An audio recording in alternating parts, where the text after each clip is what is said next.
choisi Jésus pour guider ma vie.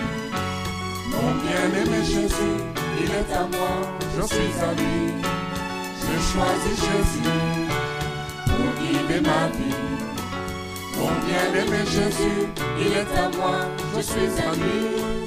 J'ai choisi Jésus pour guider ma vie. Mon bien-aimé Jésus, il est à moi, je suis à lui.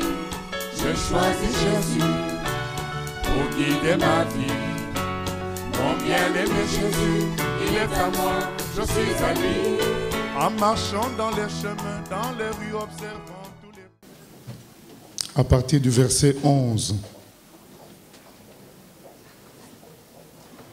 Luc 7, à partir du verset 11.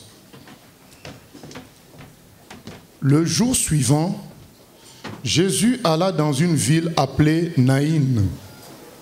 Ses disciples et une grande foule faisaient route avec lui. Lorsqu'il fut près de la porte de la ville, voici, on portait en terre un mort, fils unique de sa mère, qui était veuve. Et il y avait avec elle beaucoup de gens de la ville.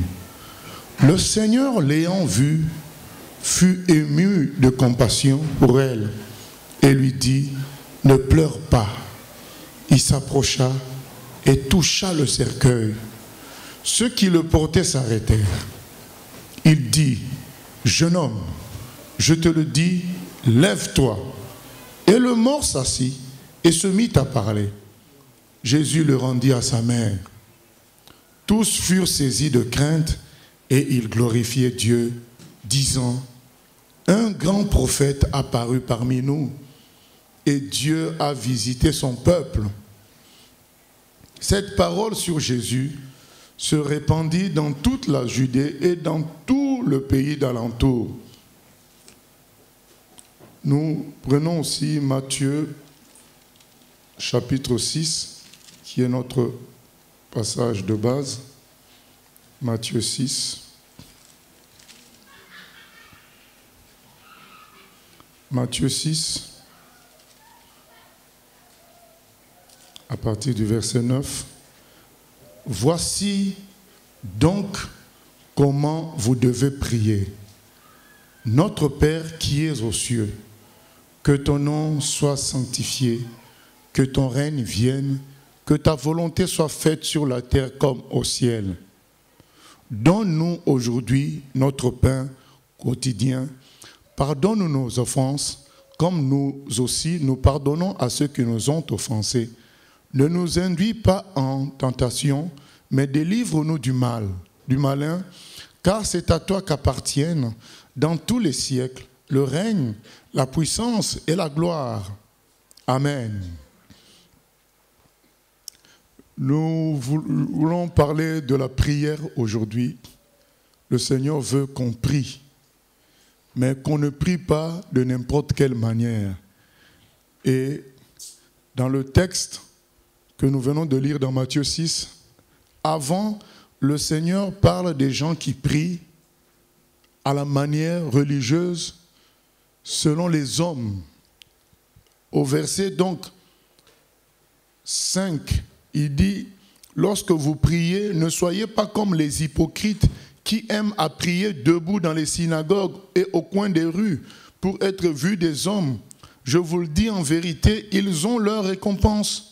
Mais quand tu pries, entre dans ta chambre, ferme ta porte et prie ton Père qui est là dans le lieu secret. Et ton Père qui voit dans le secret te le rendra. En priant, ne multipliez pas de vaines paroles, comme les païens qui s'imaginent qu'à force de paroles, ils seront exaucés. Ne leur ressemblez pas, car votre Père sait de quoi vous avez besoin avant que vous le lui demandiez. » Donc avant, Jésus parle de la mauvaise façon de prier. Il dit faire comme une sorte de pub, je prie beaucoup, on se met au coin, on parle, on crie. Ou encore multiplier les paroles, croyant que c'est la quantité, c'est la longueur qui fait la qualité de la prière. Jésus dit non, ce n'est pas ça. La prière, c'est parler avec Dieu. C'est quelque chose qui vient du cœur. Ce n'est pas une histoire de beaucoup parler. Et là, nous rejoignons le bouddhisme quand on est dans cette attitude-là. Nous rejoignons toutes les religions charnelles qui existent avec toutes sortes de règles de prière. Mais la vraie prière, c'est discuter avec son Père. C'est réclamer son règne. C'est ça la vraie prière. C'est être conscient que Dieu existe. Être conscient que Dieu veut s'occuper de moi. Discuter de sa vie avec Dieu, clairement. Ce n'est pas une question de multiplier les paroles. La prière n'est pas un exercice spirituel. Ce n'est pas un exercice physique. Vous savez, nous les humains, nous voulons tout transformer en école. Nous voulons tout transformer en exercice physique. Vous savez, quand vous êtes dans le sport, pour être brillant, il faut s'exercer régulièrement. Et on apprend des techniques pour être meilleur que les autres. Et quand vous êtes à l'école, on apprend des techniques pour pouvoir réussir. Donc, à l'approche des examens, on nous entraîne avec des exercices, des techniques pour pouvoir réussir. Donc, on est habitué à réussir en étant performant dans les exercices. On est habitué à ça et quelque part, on a transposé ça dans les choses de Dieu. Donc on pense que pour être au point avec Dieu, pour faire de grandes choses, voilà comment il faut prier, voilà comment il faut faire. Et on fait tout ressembler à des exercices. Mais ce n'est pas ce que la Bible dit. Jésus dit, la prière, ce n'est pas un exercice spirituel où tu vas faire des entraînements, des jogging, des crosses pour pouvoir le dimanche ou le lundi répondre à un match de boxe ou un match de rugby. Non, ce n'est pas ça la prière. La prière, c'est parler avec son Créateur. Et aujourd'hui, nous allons parler tout particulièrement au verset 9, rien que du verset 9. Donc on ne va pas insister sur les autres parties. Il est écrit, versets 9 et 10, « Notre Père qui es aux cieux, que ton nom soit sanctifié, que ton règne vienne. » Voilà, c'est ça notre thème, que ton règne vienne et que ta volonté soit faite sur la terre comme elle est faite au ciel. Nous allons apprendre à dire à Dieu que ton règne vienne. Parce que pour le reste, on sait déjà. On sait demander son pain. Parce qu'après, il est écrit, « Donne-nous aujourd'hui notre pain quotidien. » Ah, pour dire ce dont on a besoin, on le sait. Il y en a qui demandent le pain, il y en a qui demandent les vêtements, il y en a qui demandent la réussite scolaire, d'autres demandent un travail. On sait le faire. Mais il faut comprendre que le Seigneur nous a montré la manière de prier. Il nous a montré, et quand il nous montre, ce n'est pas en vain. Il y a un objectif, il y a la vérité dedans. Donc il faut que nous pensions à la manière que le Seigneur nous a laissé pour prier. Il a dit, priez de cette manière-là. Il faut que vous demandiez le règne de Dieu. Et aujourd'hui, les humains ne demandent plus le règne de Dieu. Les chrétiens ne demandent plus le règne de Dieu. Ils louent Dieu, c'est vrai. Mais directement, ils veulent que Dieu réponde à leurs besoins en comparant avec notre pain. Donne-nous notre pain. Donc directement ils demandent, parfois ils demandent les choses spirituelles, on ne dit pas qu'ils ne demandent que des choses matérielles, ils demandent des choses spirituelles. Mais le Seigneur, lui, nous a laissé la prière. Dans sa prière, il a dit, priez de telle manière que ton règne vienne. Et pourquoi on a lu le texte de Luc 7? Dans le texte de Luc 7, Jésus va transformer un deuil en moment de gloire et d'allégresse. Les gens étaient dépassés par l'événement qui venait de tomber. Une veuve, déjà ce n'est pas facile d'être une veuve, mais en plus qui perd son fils unique. Je crois que même les passants qui entendaient ça étaient dans la consternation. Même des gens qui ne devaient pas être de la famille de cette dame devaient se dire, mais quel malheur s'abat dans la vie de cette femme. Perdre son fils unique alors qu'on a déjà perdu son mari. Et tout le monde l'accompagnait au cimetière. Et Jésus passait par là. Il est écrit qu'il fut ému de compassion. Il arrête le cercueil. Il dit, jeune homme, lève-toi. Et il réveille le mort. Ceci pour nous dire, en passant, que Dieu peut résoudre n'importe quel problème. Il est tout puissant. C'est lui qui a les clés de David. Vous savez, les clés de David, la clé de David, c'était ça qui ouvrait, et c'est avec ça en fait, celui qui avait la clé de David, c'était l'intendant du roi. Donc, dans l'intendance, il y avait tout ce qu'il fallait pour la vie du palais royal, la nourriture, et même pour le peuple, la nourriture, les armes, toutes les provisions étaient là. Et le Seigneur a la clé de David. C'est ce qui est écrit dans le livre d'Apocalypse. Il a la clé de David. Et il a aussi la vie et la résurrection. Donc s'il peut vaincre la mort, il peut vaincre n'importe quel problème. Parce que la mort est le plus grand des problèmes qui existent sur terre. Et le Seigneur arrête le cercueil. Il dit, jeune homme, lève-toi. Et le jeune homme se lève. Alors, ce qui nous attire, c'est la réaction des gens. Les gens étaient dans la crainte. Ils ont dit, mais c'est Dieu qui est descendu. Ils étaient dans la joie.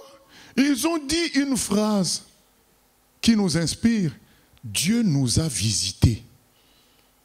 Dieu lui-même est venu. Il nous a visités. Et quand Dieu envoie Moïse libérer les enfants d'Israël en Égypte, il dit, moi-même, je vais descendre les libérer. Je suis descendu, il a d'ailleurs dit dans Exode 3, je suis descendu. C'est vrai que c'est Moïse qui est parti, mais en réalité, c'est la visitation de Dieu. Je suis descendu moi-même. Et le Seigneur nous laisse la prière, il dit, priez que ton règne vienne. On est influencé par le monde qui veut nous rendre performants dans tous les domaines. Et on a l'habitude de chercher les moyens pour être performants. Dans la santé, physiquement, intellectuellement, on veut être performant. Et on cherche les exercices à faire. On se concentre sur nous-mêmes. Mais la prière que le Seigneur nous laisse, dans la prière que le Seigneur nous laisse, il nous dit, demandez le règne de Dieu, que Dieu vous visite. Comme ces gens-là ont compris. Ces gens-là n'ont pas dit tout simplement, comme beaucoup l'ont dit ailleurs, mais cet homme est un prophète puissant. Ils ne se sont pas arrêtés là. Ils ont dit, ça, c'est la main de Dieu. Peu importe qui est Jésus, mais ce qui se passe là, c'est Dieu qui nous visite. C'est pourquoi Jésus avait dit, on peut commettre le péché sur lui, ça sera pardonné. Sur Dieu le Père, qui est au ciel, ça sera pardonné. Mais le péché contre le Saint-Esprit, ne pas reconnaître la visitation de Dieu, ça ne sera pas pardonné. Ne pas voir le règne de Dieu, rejeter le règne de Dieu, ça ne sera pas pardonné. Ces gens-là, ils ont été impressionnés, ils ont dit un prophète puissant est venu parmi nous. Mais ils ne se sont pas arrêtés là, ils ont dit mais Dieu a visité son peuple. Ça c'est la main de Dieu qui est en train d'agir. Et le Seigneur nous a dit quand vous priez, demandez le règne de Dieu, demandez la visitation de Dieu. On a été essoufflés pendant des années dans les milieux chrétiens, dans les années 80-90. On nous a entraînés à chercher la performance personnelle. Savoir prier longtemps, savoir jeûner comme ceci, savoir faire cela. Toujours la performance personnelle. Et on s'est épuisé. Mais quand on lit les Écritures, c'est écrit, il faut demander le règne de Dieu. Il faut demander la visitation de Dieu, que Dieu vienne te visiter. Qu'est-ce que Jésus lui-même dit dans Actes des Apôtres? Il dit, vous attendez à Jérusalem, la puissance du Saint-Esprit surviendra sur vous Et là, vous serez mes témoins. Jésus n'a pas dit que vous allez faire des exercices spirituels, vous allez prier de telle manière, vous allez lire la parole de telle manière, vous allez faire ceci et vous serez forts. Et là, vous pouvez aller. Non, il a dit la visitation viendra. Le règne de Dieu viendra sur vous. Et c'est ce règne-là qui vous transformera. Vous serez mes témoins. Aujourd'hui, nous cherchons les performances personnelles. Et nous nous épuisons. Demandons le règne de Dieu. Revenons à la parole. Qu'est-ce qui a été le péché du début? C'était le péché d'Adam. C'était quoi ce péché? Le refus du règne de Dieu. Adam avait tout. Mais on lui a proposé d'être l'égal de Dieu, de se débrouiller par lui-même. C'est ce qu'on lui a proposé. Donc quand le Seigneur nous donne cette prière, il veut nous aider à vaincre le péché d'Adam. Parce que Adam, son péché, c'était « je vais faire par moi-même. Je vais prier toute la nuit et quand je vais me lever, ça va chauffer dans la rue. » Voilà. C'est ce que les gens veulent. Je vais jeûner 21 jours, 40 jours, 3 jours à sec. Et quand j'irai évangéliser, les gens vont voir la gloire de Dieu.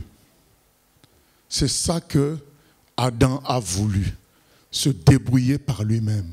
Faire des exercices, faire ceci, faire cela. Or, tout cela n'est pas mauvais, mais c'est mauvais quand ça devient religieux, comme le Seigneur le dit lui-même. Quand dans les versets qui précèdent, il dit, mais quand vous multipliez les paroles en faisant confiance en la multiplicité des paroles, vous n'êtes pas avec moi.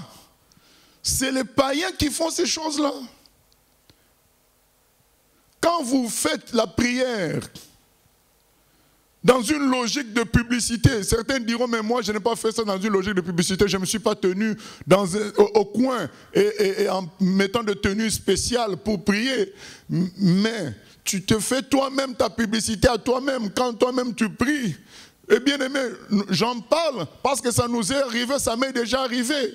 Quand tu as beaucoup prié, tu te sens fort, pas parce que le Seigneur t'a rempli, mais parce que ton intelligence te dit, tu as beaucoup prié.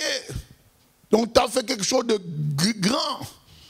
Et c'est ton intelligence qui te fait croire que tu es fort. Mais 5 minutes plus tard, tu tombes dans un péché. Tu te dis, mais je viens de prier longtemps comme ça et je tombe dans un péché. Voilà, là c'est le Seigneur qui te dit, ce n'est point par tes propres forces.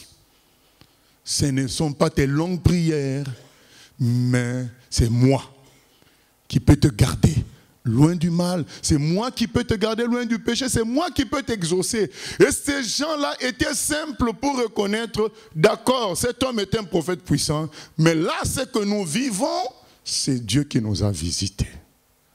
Demandons la visitation de Dieu. Sortons des schémas.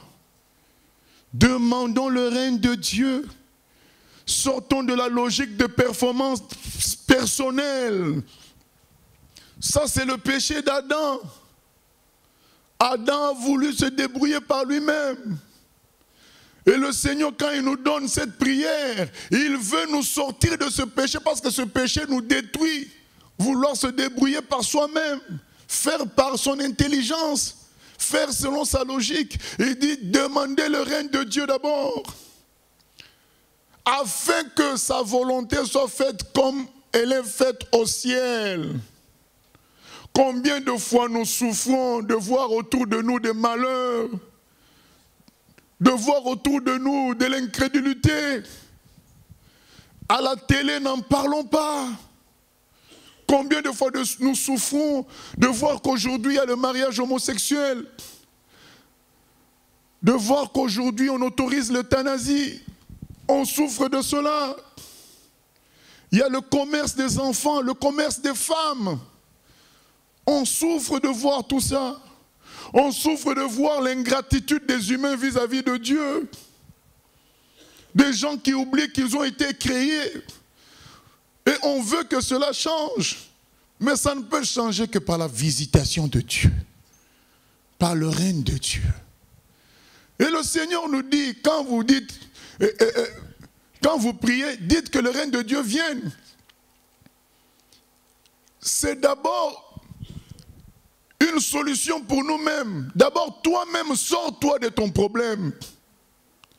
Parce que le problème de tout homme, c'est se débrouiller par lui-même. Dieu dit, d'abord commence par toi. Que le règne de Dieu vienne. Qu'il soit ton roi. Que le règne, ça veut dire aussi la royauté. Qu'il soit ton roi. Et tu verras que sa volonté s'accomplira. Comme elle est faite au ciel. Parce qu'au ciel, qu'est-ce qui se passe là-bas? Au ciel, il n'y a pas un petit pourcentage de mal. Le mal a été détruit complètement au ciel. Au ciel, c'est le désir de Dieu qui s'accomplit. Alors que sur la terre, c'est la volonté de Dieu qui s'accomplit. Et quand il est écrit sa volonté, c'est sa volonté dans le sens où il y a la volonté, son désir, donc ce que lui il veut s'accomplit, et la volonté qu'on appelle permissive, c'est-à-dire Dieu permet parce que les choses sont ainsi, c'est-à-dire que face à quelqu'un qui est dans le péché, Dieu ne va pas se comporter comme si cette personne était juste. Donc quand certains malheurs arrivent à cette personne, Dieu ne va pas forcément interférer avec ce malheur. Il ne va pas bloquer ce malheur parce que ça voudrait dire que cet homme-là est parfait. C'est pourquoi Dieu bloque tous les malheurs à côté de lui. Or, cette personne doit réaliser que c'est son péché qui entraîne ces malheurs à lui. Donc Dieu laisse, ce n'est pas son désir que l'homme souffre, mais c'est sa volonté permissive. Il permet afin que la personne prenne conscience. Mais au ciel, c'est le désir de Dieu qui s'accomplit.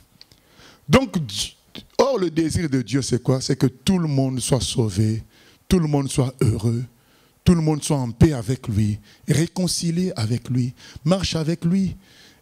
Le désir de Dieu, c'est quoi? C'est que nous ayons la vie en abondance. Alors Jésus dit, si vous voulez que la volonté de Dieu s'accomplisse, son désir, demandez son règne d'abord.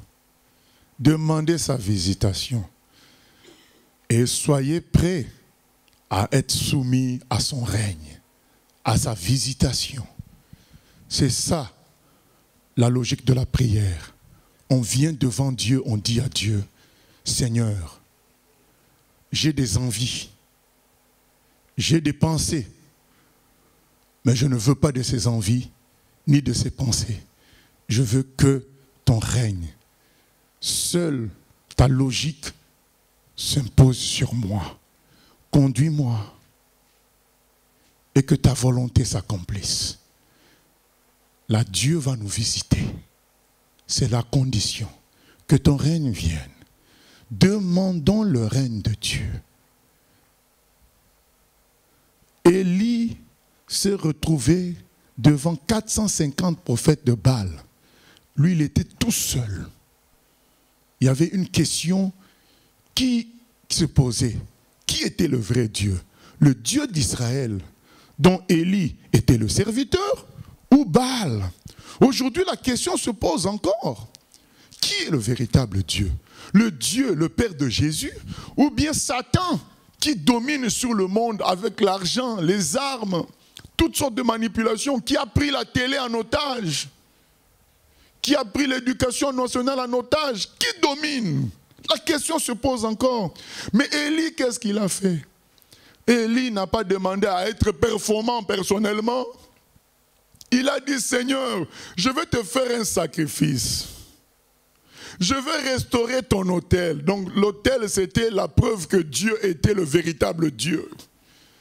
Donc pour nous aujourd'hui, restaurer l'autel, c'est accepter que dorénavant, c'est Dieu qui est mon chef, qui est mon roi, qui me dirige. Je suis à lui. Quand tu restaures cet autel, tu peux maintenant dire que ton règne vienne, Seigneur. Et c'est ce qu'Élie a fait. Il a restauré l'autel d'Israël. Il a bâti l'autel. Ensuite, puisque c'est un autel qui avait été cassé, donc on a mis des autels de faux dieux, et Élie a rebâti l'autel de Dieu. Et il a demandé le règne de Dieu. Il a demandé que Dieu descende, qu'il manifeste qu'il est Dieu. Et Dieu est descendu avec un feu, à travers un feu qui a détruit carrément, qui a aspiré tout l'eau qui était par terre et qui a consumé le sacrifice, approuvant que c'était lui qui était le véritable Dieu, alors que le faux Dieu, Baal, n'a pas pu faire ça. Élie a demandé la visitation, le règne de Dieu. Nous devons demander le règne de Dieu. Le diable veut nous amener à chercher des performances, à se sentir fort. Mais même si tu es fort, qu'est-ce que tu vas vraiment changer autour de toi?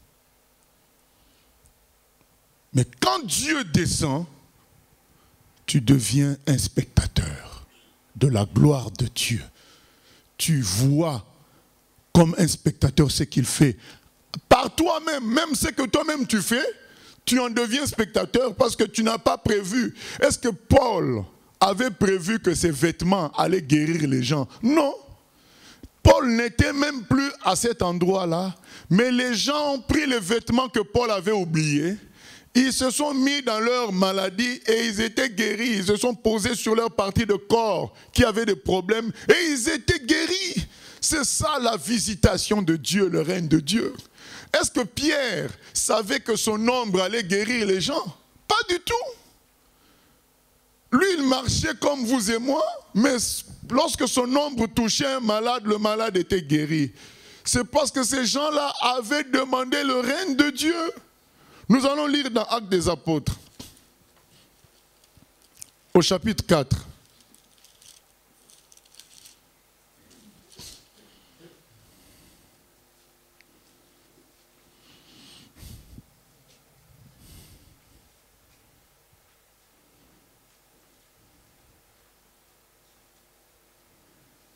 Les apôtres sont malmenés et nous lisons verset 19. Pierre et Jean leur répondirent, « Jugez s'il est juste devant Dieu de vous obéir plutôt qu'à Dieu, car nous ne pouvons pas ne pas parler de ce que nous avons vu et entendu. » Ils leur firent de nouvelles menaces et le relâchèrent, ne sachant comment les punir à cause du peuple, parce que tous glorifiaient Dieu de ce qui était arrivé.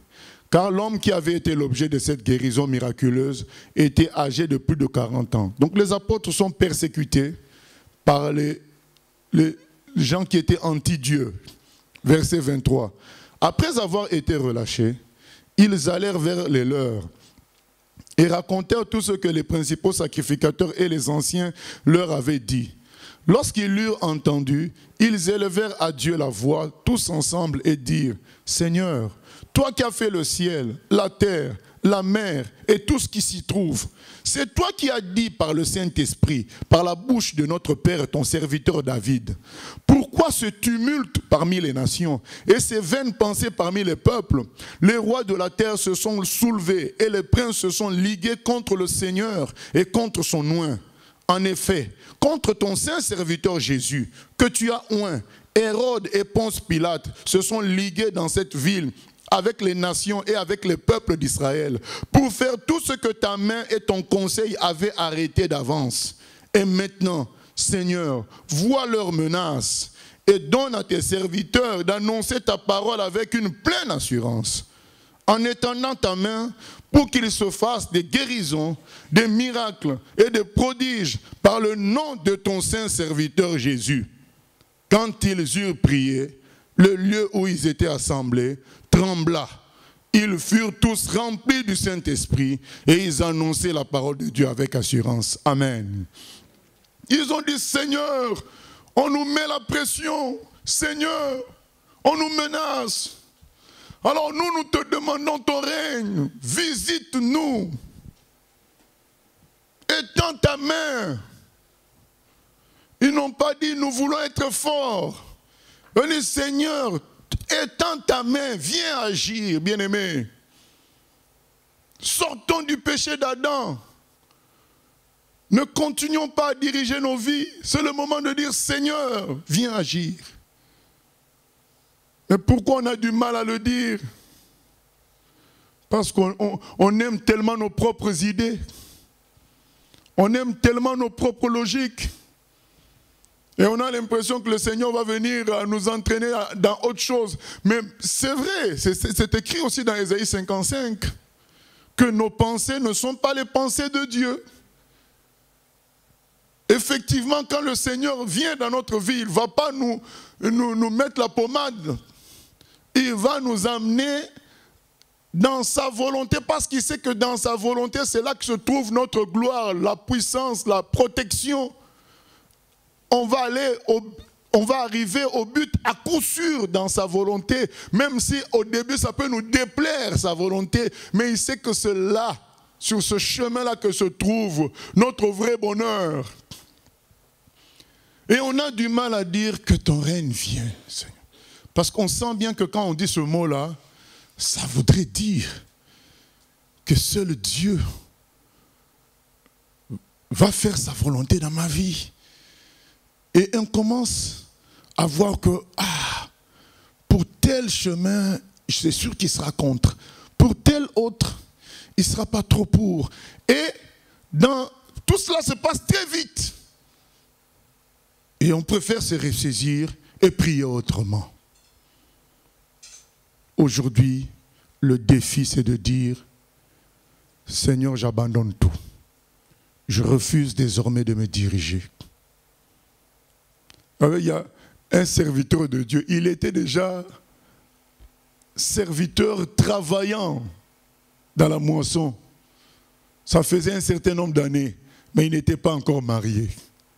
Et donc il avait des problèmes lorsqu'il s'agissait, lorsqu'un pasteur venait en visite dans leur église et qui disait que pour se marier, il faut chercher la volonté de Dieu.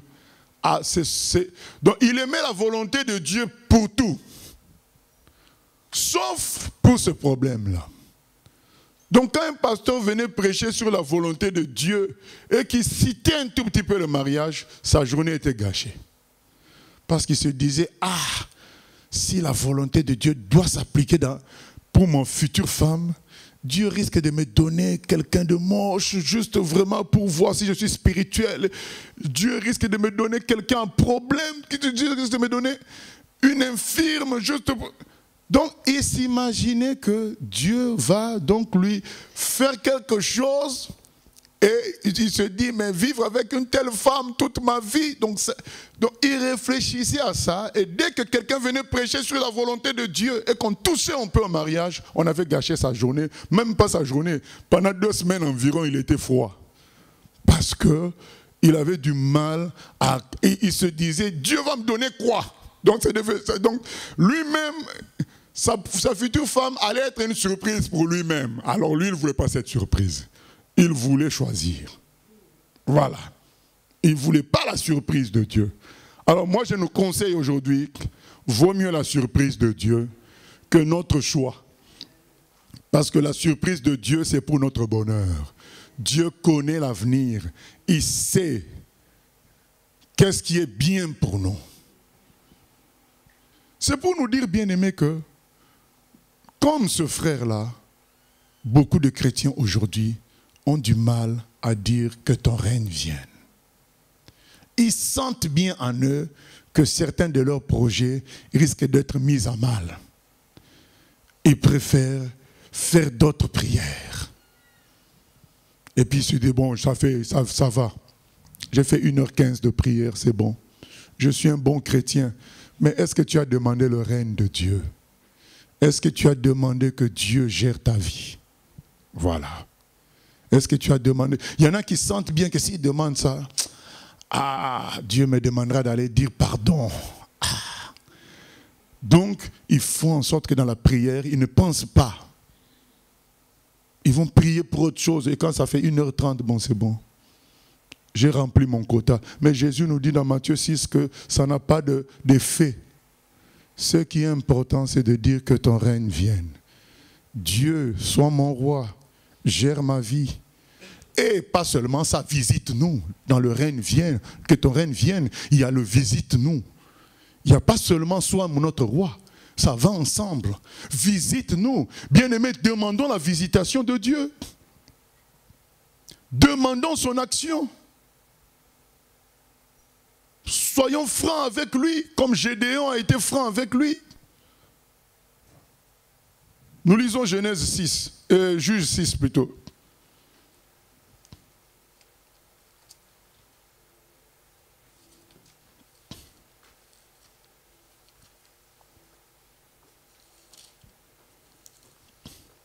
Juge 6. Le peuple d'Israël est dans la souffrance, réduit à l'esclavage par les Madianites. On les laissait cultiver.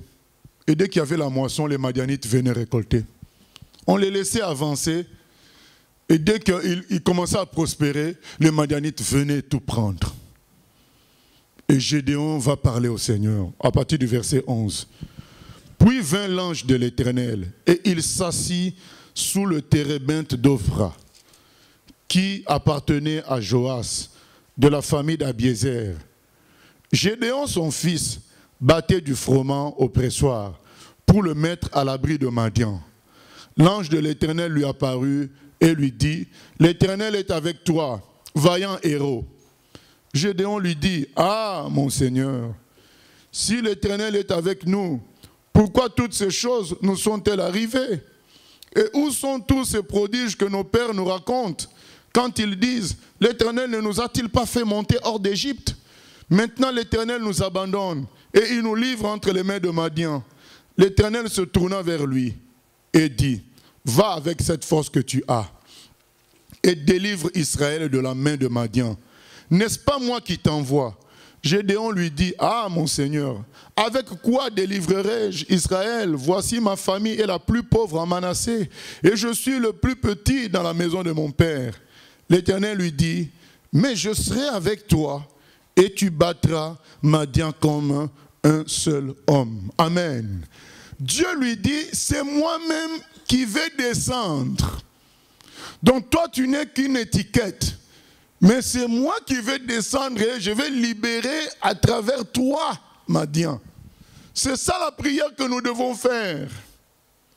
N'attendons pas que Dieu nous le dise comme ça, comme il a dit à Moïse, comme il le dit à Gédéon. Aujourd'hui, nous sommes des enfants de Dieu. Toute cette parole, tout ce qu'eux ils ont vécu, c'est pour que nous on utilise ça. C'est ce que notre frère Paul explique dans le livre d'Épître aux Corinthiens. Il a dit, ce qui a été fait avant, c'est pour que nous, dans les temps de la fin, nous puissions nous en servir pour notre travail qui est beaucoup plus immense que ce qui a été fait dans le passé. On a un travail immense, le monde pourrit autour de nous. Le divorce est devenu monnaie courante. Le monde se meurt. Les émissions à la télé nous montrent combien il y a la déchéance humaine. Et Dieu veut agir, mais avec qui? Il faut que nous soyons intéressés par le souci de Dieu. C'est ça, que ton règne vienne. Gédéon a dit à Dieu, « Ah, mais toi tu me dis que tu es avec moi, je suis un vaillant héros. Mais regarde, bien-aimé, quand nous lisons la parole de Dieu, il est écrit, tout genou fléchira, toute langue confessera que Jésus est Seigneur. Mais ayons le courage de dire à Dieu, mais ce n'est pas ce qui se passe. Quand c'est écrit, allez faire de toutes les nations des disciples, ayons le courage de dire à Dieu, mais ce n'est pas ce que nous vivons. Quand c'est écrit, crois et tu seras sauvé, toi et ta famille, ayons le courage de dire à Dieu, mais ce n'est pas ce que je vis. Et Gédéon a eu le courage de dire à Dieu, mais tu me dis vaillant héros, mais regarde, on est esclaves. On fait les choses, on vient nous confisquer ça, on bâtit, on vient nous arracher. Mais pourtant, dans ta parole, c'est dit que c'est toi qui as libéré notre peuple. Mais où es-tu aujourd'hui?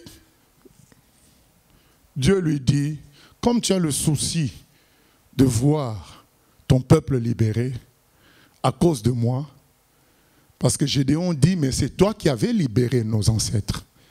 Donc si tu es toujours notre Dieu, pourquoi nous ne vivons pas les mêmes choses? Nous aussi, nous devons parler franchement au Seigneur. Dis, mais c'est toi qui as ressuscité le fils de la veuve de Naïn? Pourquoi aujourd'hui, il y a tant de morts autour de nous et rien ne se passe? Je ne parle pas de mort physique seulement, je parle de mort spirituelle, mort dans l'âme, les gens qui souffrent, les gens qui se suicident, les gens qui sont dans la dépression, il y en a tant autour de nous. Qu'est-ce qui ne va pas? Que fais-tu, Seigneur? Et le Seigneur va répondre comme il a fait pour nous. Comme pour Gédéon, pour Moïse, le Seigneur va dire, demandez d'abord mon règne. Et qu'est-ce que Gédéon a fait? Première chose que Gédéon a faite, c'était de détruire la statue, le poteau de Baal, le faux Dieu. Il a détruit ça. Il a voulu que le règne de Dieu vienne. Donc pour que le règne de Dieu vienne, il fallait avouer que seul Dieu est mon Dieu, il n'y a pas autre chose. C'est lui qui va gérer ma vie, c'est lui qui va conduire tout dans ma vie, c'est lui qui va conduire tout dans mes objectifs, dans mes projets, c'est lui. C'est ça le règne de Dieu. Il faut écarter tout ce qui n'est pas règne de Dieu, tout ce qui est logique personnelle, logique ambiante, logique du monde qui nous entoure. Tu écartes ça, tu dis, Seigneur, c'est toi qui vas prendre cette place. Gédéon a brisé le poteau de Baal. C'est là que le Seigneur, après, a agi pour libérer son peuple. Nous devons avoir le courage de dire, c'est vrai, j'ai envie de telle chose, j'ai envie de telle autre chose. Mais Seigneur, que ton règne vienne, que toi seul me dirige, que toi seul me gère, et que ta volonté ainsi s'accomplisse. Je sais que si ta volonté s'accomplit comme elle s'accomplit au ciel, certainement, nous allons voir des grandes choses. Nous serons dépassés par ce que tu vas faire. Changeons notre façon de prier. Si on avait quitté la bonne façon, revenons à redemander la visitation de Dieu, à redemander le règne de Dieu, en commençant par notre propre vie, qu'il soit notre roi et qu'il nous visite. Disons, Seigneur, c'est vrai que mon corps exhale le péché. Mon corps a envie de pécher. Mais il est écrit que celui qui est en nous est plus fort que celui qui est dans le monde. Il est écrit dans Jean 16, 33, prenez courage, j'ai vaincu le monde. C'est vrai, Seigneur, que mon corps est fatigué. Mais il est écrit, ceux qui se confient en l'Éternel renouvellent leur force. Ils prennent l'envol de l'aigle, ils marchent sans se lasser, ils courent sans se fatiguer. Alors Seigneur, je demande ta visitation, ton règne pour que cela s'accomplisse. Qu'il descende comme il était descendu du temps de Moïse. Qu'il descende comme quand il dit à Gédéon, je suis là, je vais descendre, je serai en toi. Et je vais libérer ton peuple. Dans toutes les situations que nous traversons, demandons le règne de Dieu. Viens, Seigneur, accomplir ta volonté. Et nous savons que si tu descends, si ta volonté s'accomplit, c'est la gloire que nous allons expérimenter. Bien-aimés, la main de Dieu ne s'est pas retirée de la terre. Tant qu'il y a encore des enfants de Dieu, Dieu veut agir. Et si tu fais partie des enfants de Dieu, c'est le moment de laisser Dieu régner. C'est le moment que dans ta vie, Dieu soit le chef. Que ta vie serve à glorifier Dieu. Et ainsi, son règne viendra et la visitation ensemble. Et autour de nous, les choses vont changer. C'est le moment de demander le règne de Dieu. La visitation de Dieu avec. Le Seigneur n'est pas loin, il est tout près. Mais il dit, voici, je me tiens à la porte, je frappe. Le Seigneur frappe à la porte de chaque cœur. Voulons-nous nous contenter de ce qui fonctionne, de l'eau qui sort du robinet, de la nourriture que nous mangeons chaque jour, de la voiture que nous avons, ou nous voulons voir Dieu sauver beaucoup d'âmes? Nous voulons voir nous-mêmes servir Dieu. être pur, libéré du péché. Alors demandons la visitation du Seigneur. Comment nous avons été sauvés? Nous avons été sauvés, c'est écrit par grâce. Ça ne venait pas de nous. C'est Dieu qui s'est révélé à nous. Alors s'il s'est révélé de l'extérieur pour nous sauver, il peut encore agir de l'extérieur pour transformer nos vies et changer tout autour de nous ce qui a changé. Il peut encore. Mais c'est à nous d'appliquer la prière que le Seigneur nous a laissée. Que ton règne vienne. Seigneur, entre dans ma vie, prends le contrôle. Marche avec moi. Dirige mes pas. Et visite-nous. Tu es là dépassé par ce que disent les collègues comme parole impure. Tu fermes tes yeux, tu dis Seigneur, visite mon lieu de travail. Bien-aimé, ce qui est important, c'est le cœur, ce n'est pas les belles paroles. Tu fais en sorte d'arriver 10 minutes avant dans ton travail, pendant qu'il n'y a encore personne.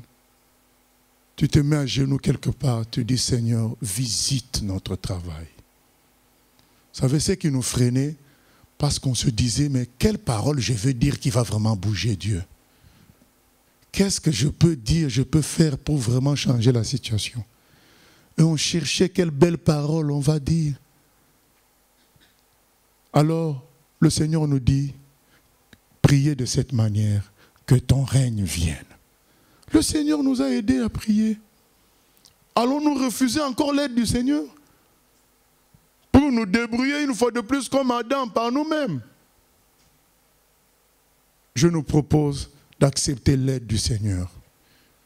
Que ton règne vienne. Disons que ton règne vienne. Visite-nous, Seigneur.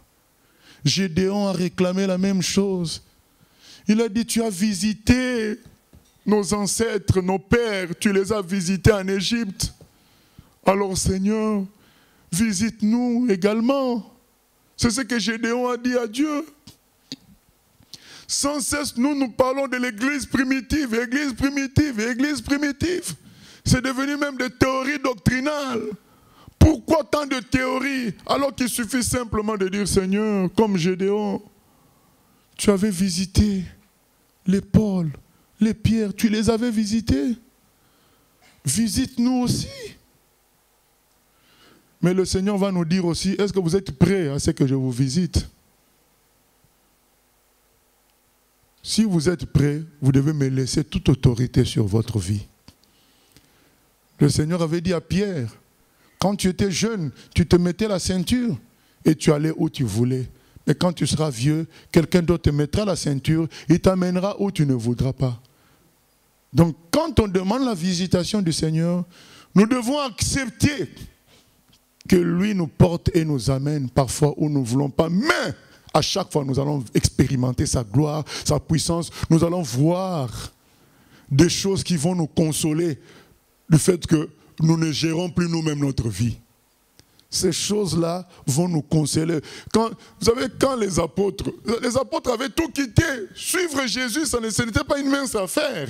Ils ont quitté leur famille, ils marchaient de ville en ville. Mais quand tu vois comme ça, une veuve qui perd son fils, et le Seigneur ressuscite son fils devant toi, je te dis, mais ça vaut plus que le fait que je me suis éloigné pour un temps de ma famille. Ça vaut plus. Voir une consolation comme ça, la consolation d'une veuve extraordinaire, tu te dis, bon, mon sacrifice, ce que je vois là, vaut bien mon sacrifice. Ça vaut bien mon sacrifice. Ah oui, parce que, quelle consolation. Bien aimé, j'aime beaucoup ce miracle de la veuve de Naïn. Je m'imagine la scène, cette veuve qui pleurait, et les gens qui devaient souffrir autant qu'elle, parce qu'ils se disaient, mais comment elle va faire? Et Jésus qui stoppe le cercueil, qui dit, jeune homme, lève-toi. Mais c'est une joie. C'est une joie qu'on ne peut pas chiffrer. On ne peut pas. Et les gens, quand ils ont vu ça, ils ont dit, Dieu nous a visités. Dieu nous a visités. Demandons que Dieu nous visite. En ces temps de la fin, il y a des mauvaises nouvelles qui arrivent. Il y a des peurs de troisième guerre mondiale. Il y a des lois qui vont être votées. Dernièrement, il y a une personne qui a été condamnée parce qu'elle avait dit que l'homosexualité est un péché. Donc ça veut dire que bientôt, nous aussi, on sera condamnés. Les jours mauvais viennent, mais Dieu est tout-puissant et glorieux. Pour faire face à tout ça, nous avons besoin de la visitation de Dieu. Nous avons besoin de quelque chose qui soit plus grand que nous-mêmes et que ce qu'on voit. Et c'est Dieu lui-même. Pensez par des exercices spirituels, il y en a qui se préparent quand la persécution viendra, je vais tenir de telle manière. Mais bien aimé, quand ça va venir, ça va te dépasser. Tu as besoin d'une puissance qui est au-dessus de ce qui va te dépasser. C'est la puissance de Dieu. Demandons la visitation du Seigneur, bien-aimé. Demandons le règne. Ne cherchons pas à résoudre les problèmes par nous-mêmes comme Adam. Demandons la visitation du Seigneur. Arrêtons de contrôler notre vie. Arrêtons les raisonnements inutiles. Soyons simples. Le Seigneur est prêt à nous visiter, mais il frappe à la porte, il demande toujours la permission. Le Seigneur n'est pas un homme brutal. Il frappe toujours, il demande la permission. Est-ce que tu veux que je te visite? Est-ce que tu veux que je gère ta vie? Est-ce que tu veux que ça change dans ta vie? Le péché te ruine, la colère te ruine, l'égoïsme te ruine. Et tu es comme sans force face à ce qui agit dans ton corps. Mais le Seigneur, par sa visitation, il peut changer tout ça. Et il te demande juste d'accepter son règne. Que ton règne vienne et que ta volonté s'accomplisse. Comme elle est faite au ciel. C'est ça la prière que le Seigneur nous rappelle aujourd'hui. Et naturellement, on demandera les autres choses. Mais replaçons la bonne phrase au bon endroit. Que ton règne vienne. Et on va se rendre compte que beaucoup de choses, on ne va pas en avoir besoin. Et on ne va pas avoir besoin même de prier. Ça nous sera donné. Sans même prier. Parce que le règne de Dieu est avec nous. Dieu nous visite. Dieu nous visite. Avant-hier, je cherchais des chants que j'écoutais dans les années 90, dans la région parisienne. Il y a 3 jours plus tôt. J'ai cherché sur YouTube, je voyais seulement le titre, mais le son ne sortait pas. J'ai cherché dans tout Internet. J'avais comme une soif de réécouter ces chants-là. Et à la fin, je me suis dit, mais pourquoi je cherche autant? J'ai déjà suffisamment cherché, ça suffit comme ça. Et j'ai dit, Seigneur, fais-moi retrouver tous ces chants-là que je cherche. Bien-aimé, je n'ai pas attendu 1 semaine ou 10 jours. Le lendemain, je rallume le même ordinateur, je fais la même recherche et ça se trouve. Je me suis précipité d'enregistrer tout rapidement. Dieu est tout-puissant et il est bon. Mais c'est à nous de demander son règne et sa visitation. Ne cherchons pas de force personnelle. Demandons son règne. Ça nous gêne hein, de demander son règne. On sait que je vais être juste, voilà. Un couteau, une fourchette, ben c'est bien d'être la fourchette du Seigneur. Comme ça, tu sais que personne ne peut arracher. C'est lui qui tient ça. Si tu es la fourchette du Seigneur, tu vas toucher les vrais plats. Ce n'est pas des trucs de Lidl, c'est le vrai plat vraiment. Je ne suis pas contre à 100% Lidl. Hein. Donc, mais tu es la fourchette du Seigneur. bien-aimé.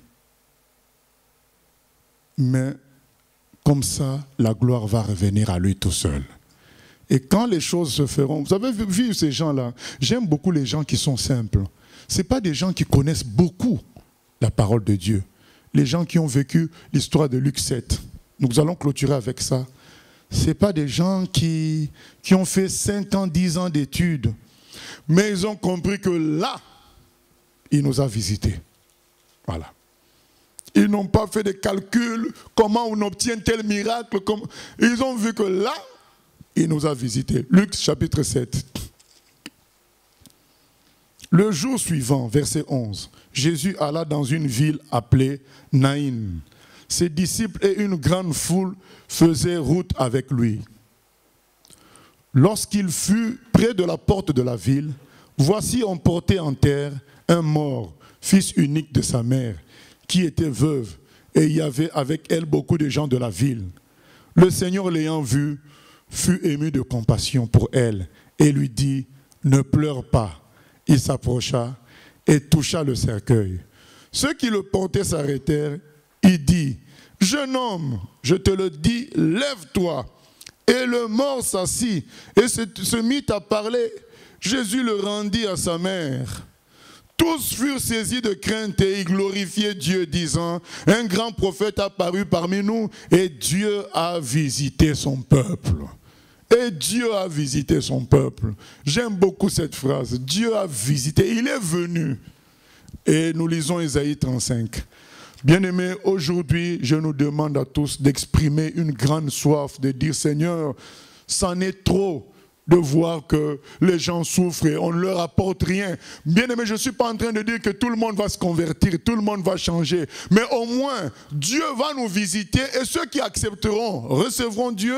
Ceux qui n'accepteront pas, ils continueront avec leur vie. Mais au moins que nous, les enfants de Dieu, comme ce peuple-là du temps de Luc, du temps de Jésus, a vu la visitation de Dieu, que nous aussi nous voyons, nous disons Dieu nous a visités. Mais il y a des gens qui vont accepter et d'autres qui ne vont pas accepter. Mais que nous qui nous disons peuple de Dieu, que nous voyons la visitation du Seigneur. Donc ça commence par notre soif de cela, notre soif de voir que l'argent ne dirige pas nos vies. Il faut qu'on dise, Seigneur, nous on ne peut pas crouler sous le poids des informations qui parlent de crise économique, problèmes sociaux, de terrorisme. Il faut que nous-mêmes on soit libres, il faut qu'on exprime une soif d'être des gens du ciel. Nous sommes des gens du ciel parce que notre vie est cachée avec le Seigneur. Il faut qu'on exprime cela. C'est-à-dire que quand les infos commencent à te perturber, tu dis non, ça ne peut pas me perturber parce que les nations s'agitent, les royaumes s'ébranlent, mais le peuple de l'Éternel est toujours dans la paix. Et donc on réclame, on dit Seigneur visite-nous, qu'on n'ait plus peur.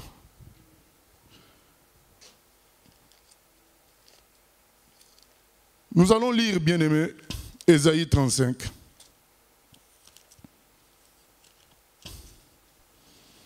Le désert et le pays aride se réjouiront.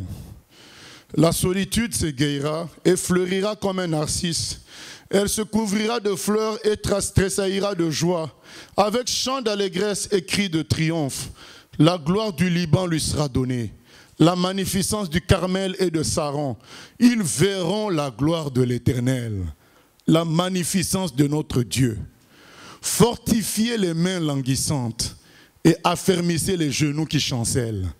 Dites à ceux qui ont le cœur troublé, prenez courage, ne craignez point, voici votre Dieu, la vengeance viendra, la rétribution de Dieu, il viendra lui-même et vous sauvera. Alors s'ouvriront les yeux des aveugles, s'ouvriront les oreilles des sourds. Alors le boiteux sautera comme un cerf et la langue du muet éclatera de joie, car des eaux jailliront dans le désert et des ruisseaux dans la solitude. Le mirage se changera en étang et la terre desséchée en source d'eau. Amen. Bien-aimés, c'est ça que nous allons manifester devant à notre Seigneur, dire, il faut que ça change. Visite-nous. Il y a un chant qu'on chante là, nous avons soif de ta présence. C'est ce que nous allons chanter au Seigneur, qui nous visite. qui nous change dans le nom de Jésus. Seigneur, nous prions que ton règne vienne, Seigneur, que ta volonté s'accomplisse. Nous voulons que tu sois notre chef, notre responsable, que tu prennes le contrôle de nos vies. Oh Seigneur, viens nous visiter car le monde souffre beaucoup. Cette dame a été sauvée parce qu'elle souffrait beaucoup. Car il est écrit, quand le malheureux crie, l'Éternel entend et le délivre de toutes ses détresses. Seigneur, manifeste-toi, Seigneur, pour nous délivrer, car nous sommes malheureux parce que l'état du monde est en contradiction avec l'état du ciel, Seigneur. Or, nous sommes du ciel et nous vivons sur terre. Cette contradiction-là nous fait souffrir. Nous avons besoin de ta visitation pour que notre environnement soit un environnement céleste, mais sur la terre. Oh Seigneur, que cet environnement céleste tout proche nous console d'être encore sur la terre, Seigneur. Tu as dit que tu enverras l'Esprit de consolation, l'Esprit Saint. Seigneur, nous voulons la visitation de l'Esprit Saint, Seigneur. Nous voulons que les choses changent, que tu prennes le contrôle de nos vies, que nous cessions d'avoir peur. Oh Seigneur, merci pour ta fidélité au nom de Jésus. Nous avons soif de ta présence,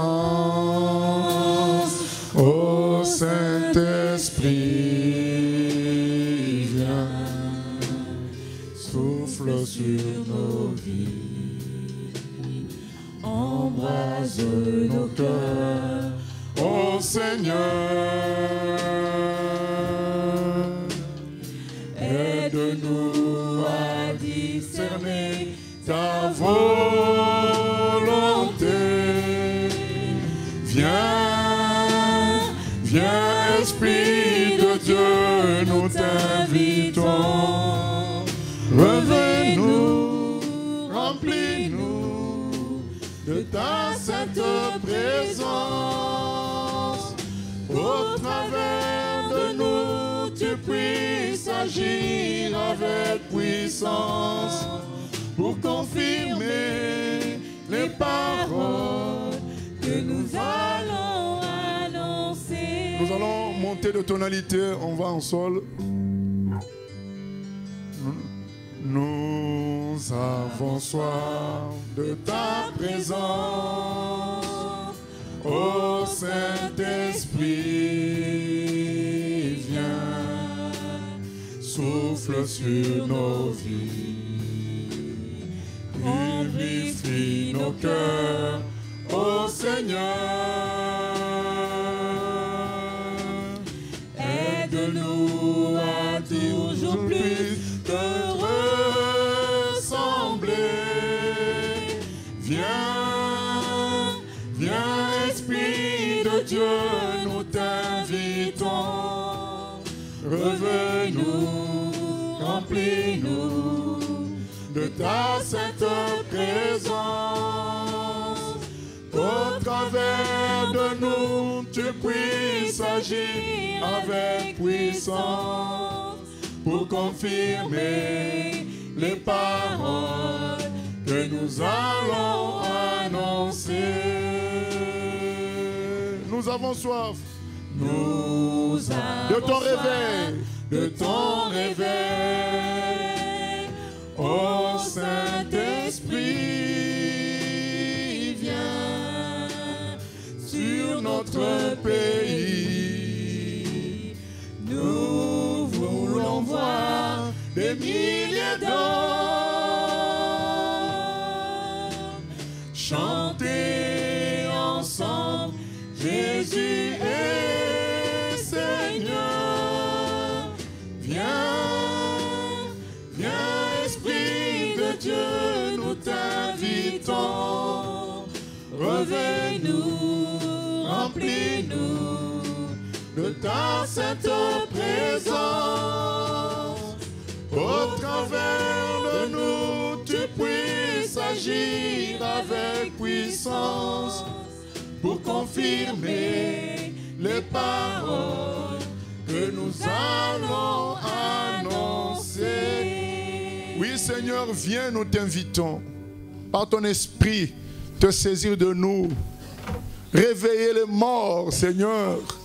Tous ceux qui dorment dans le milieu chrétien, que tu les réveilles, Seigneur. Viens rétablir l'autorité de ta parole dans ton église. Viens rétablir l'autorité, Seigneur, de ton esprit dans ton église. Rétablir l'autorité, Seigneur, des Écritures.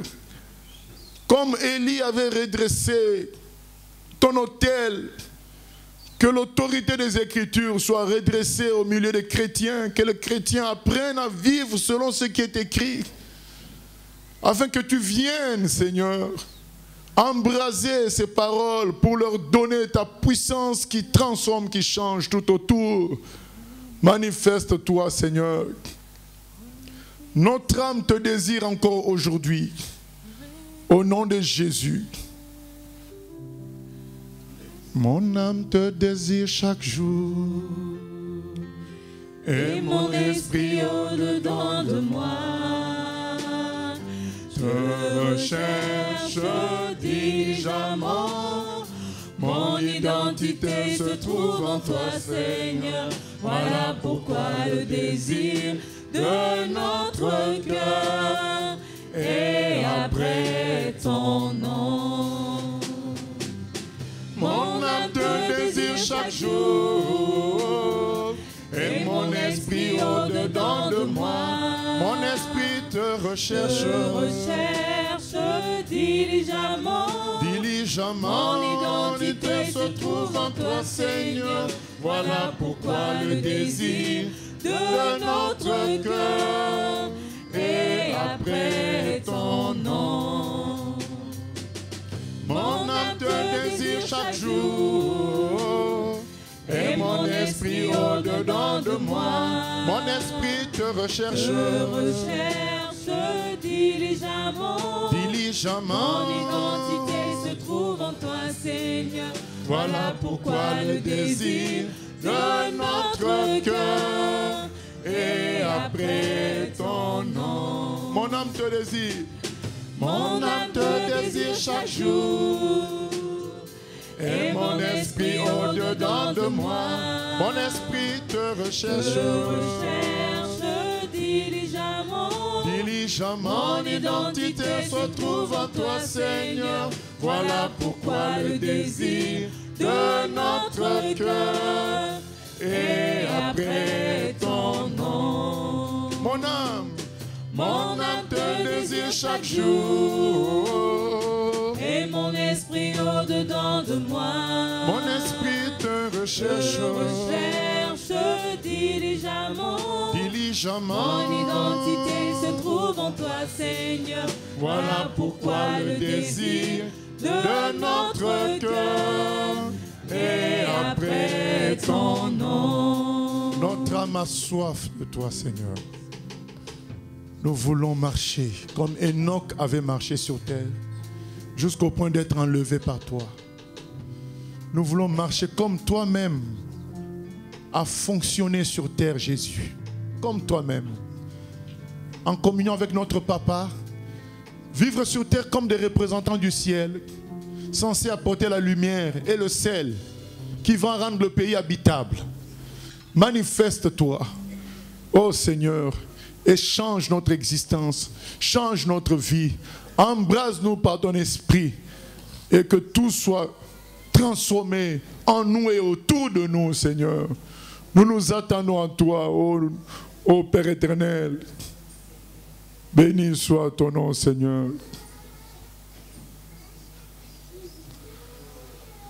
Jésus,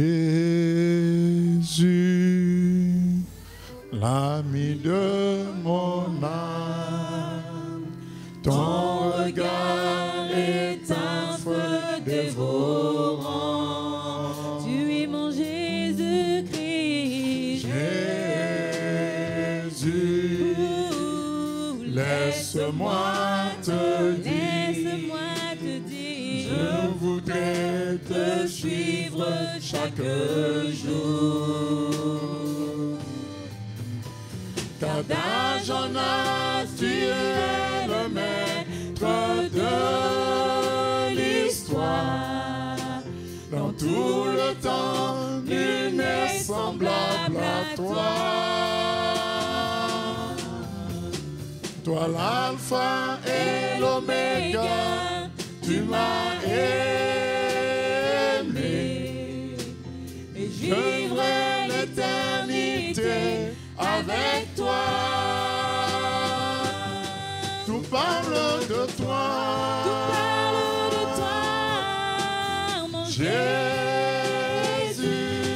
et tout est pour toi. Et tout est pour toi. Pour ta gloire et ton honneur, ce n'est pas pour moi. Ce n'est pas pour moi. Car tu ne me dois rien, Seigneur.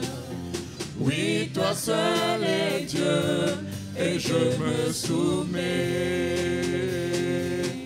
à tes voies. Jésus, ami de mon âme. Jésus, ami de mon âme. Ami de mon âme. Ton regard est un feu dévorant. Tu es mon Jésus. Oh Jésus, Jésus, laisse-moi te dire, Laisse-moi te dire. je voudrais te suivre chaque jour. Car d'âge en âge, tu es le maître de l'histoire. Dans tout le temps, nul n'est semblable à toi. Toi l'alpha et l'oméga, tu m'as aimé. Et je vivrai l'éternité avec toi. Tout parle de toi. Tout parle de toi, mon Jésus, et tout est pour toi. Et tout Je suis pour toi, Seigneur. Pour ta gloire et ton honneur, ce n'est pas pour moi. Ce n'est pas pour moi. Car tu ne me dois rien, Seigneur. Oui, toi seul est Dieu, et je me soumets à tes voies. Tout parle de toi, Seigneur. Tout parle de toi. Tout parle de toi, mon Jésus, et tout est pour toi. Et tout est pour toi. Pour ta gloire et ton honneur, ce n'est pas pour moi. Ce n'est pas pour moi. Car tu ne me dois rien, Seigneur. Oui, toi seul est Dieu, et je me soumets à tes voies. Gloire à toi, Seigneur Jésus.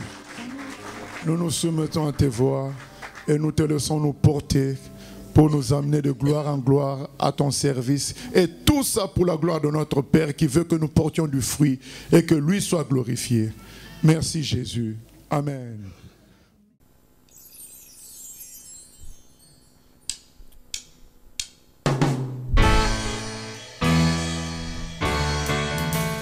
J'ai choisi Jésus pour guider ma vie. Mon bien-aimé Jésus, il est à moi, je suis à lui.